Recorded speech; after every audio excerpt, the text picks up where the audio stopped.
L'optimisme à ce sujet est sans faille, parce qu'il se nourrit de la force d'esprit des Congolaises et des Congolais. En effet, le redressement de notre beau pays va dépendre de toi, papa, chef de famille, qui travaille dur tous les jours pour subvenir aux besoins de ta famille. Cela va dépendre de toi, maman, qui travaille tout aussi dur, si ce n'est plus dur, pour subvenir aux besoins de ta famille. Cela va dépendre de toi, jeune homme, qui cherche du travail, mais qui bute contre le manque d'opportunités d'emploi et contre le chômage des masses. Cela va dépendre de toi, jeune fille, pleine de rêves, malheureusement obscurcis par le manque de vision et l'avidité des politiciens corrompus et égoïstes. Cela va, en définitive, dépendre de notre capacité collective à dire non, à dire stop à la complaisance, à dire trop c'est trop, il faut que ça s'arrête. Et il est temps qu'une alternative crédible prenne le dessus sur la médiocrité et la cupidité. Nous pouvons faire mieux, nous devons faire mieux. Pour y arriver, il est primordial de rétablir le peuple congolais dans sa souveraineté. Il est impératif d'obtenir une réelle alternative politique démocratique qui soit porteuse d'un véritable changement. Ainsi, la crise multiforme née du hold-up électoral de décembre 2018 ne peut se résorber que par de nouvelles élections justes, transparentes et crédibles. C'est pourquoi, devant l'histoire et devant les Congolaises et Congolais, j'en appelle au bon sens de toutes les forces en présence. Évitons de répéter les mêmes erreurs qui, depuis 1960, ont plongé notre pays dans un cycle de crise perpétuelle de légitimité. Gardons à l'esprit notre loi fondamentale. Celle-ci renseigne dans son exposé des motifs que tout le temps que les institutions de la République et leurs animateurs seront illégitimes, la RDC restera engluée dans des crises politiques récurrentes qui plombent sa stabilité et son développement. Il ne s'agit pas d'une hypothèse, mais d'un constat. Et les événements auxquels nous assistons aujourd'hui donnent toute sa raison d'être au contenu de l'exposé des motifs de notre Constitution. En effet, une majorité préfabriquée, même si elle est subvertie, conserve son caractère artificiel et donc illégitime. Alors, sous couvert de l'utilisation abusive du pragmatisme ou du réalisme, combien d'expérimentations hasardeuses nous faudra-t-il encore dans notre pays pour que nous comprenions que la corruption n'engendre que la corruption?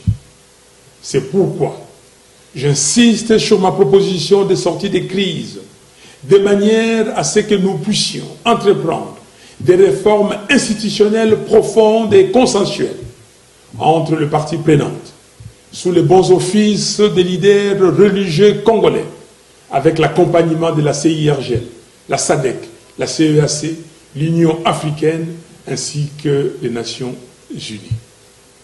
Ces réformes urgentes et nécessaires doivent porter notamment sur la commission électorale, la loi électorale, la Cour constitutionnelle, la défense, la police et la sécurité, la lutte contre la corruption, ainsi que les droits humains. Nous devons redonner la parole au peuple en organisant de nouvelles élections anticipées, présidentielles, législatives nationales, législatives provinciales, sénatoriales, présidents des assemblées provinciales et gouverneurs des provinces. C'est dans la mise en œuvre de cette proposition que se situe précisément notre responsabilité historique commune. Toute autre voie n'apportera que des solutions cosmétiques, reposant sur le mensonge, la corruption et la manipulation, sans résoudre la question des fonds qui est celle de la crise de légitimité des institutions et de leurs animateurs.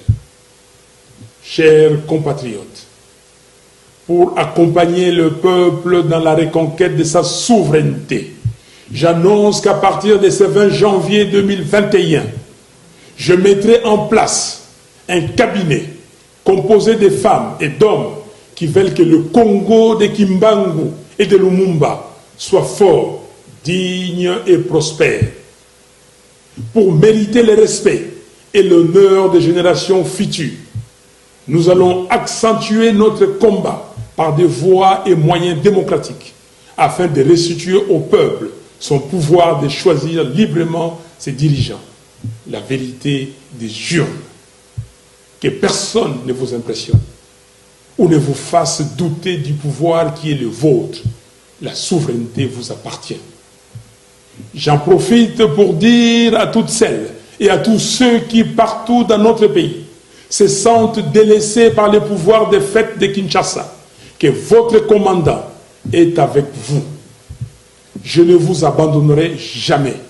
La RDC, c'est les 2 345 410 km² que composent ces 26 provinces et c'est près de 90 millions d'habitants dans toute leur diversité, sans oublier sa diaspora, qui est la première source de financement de l'économie du pays. Nous sommes un peuple vaillant et solidaire.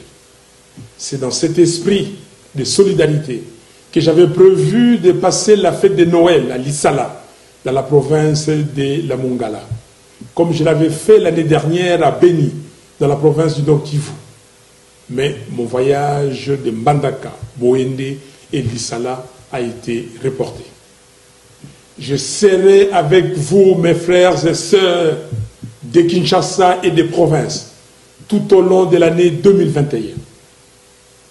Congolaises et Congolais, chers compatriotes, disons adieu à l'année 2020, année de la Covid-19, des massacres à l'Est, des misères, des souffrances, des corruptions, des vols, d'insécurité et des chaos institutionnels. À vous que Dieu a préservé et à qui il a donné la vitalité pour être des acteurs privilégiés du changement de notre pays. Je vous présente mes vœux le plus sincères d'espoir, de bonheur, de santé, de paix et de prospérité pour l'année 2021. Pour terminer, j'aimerais vous rappeler, chers compatriotes, que si l'histoire de notre pays nous a légué un héritage, c'est l'unité nationale. Conservons-le précieusement. Que Dieu vous bénisse, que Dieu bénisse la RDC, notre pays. Je vous remercie.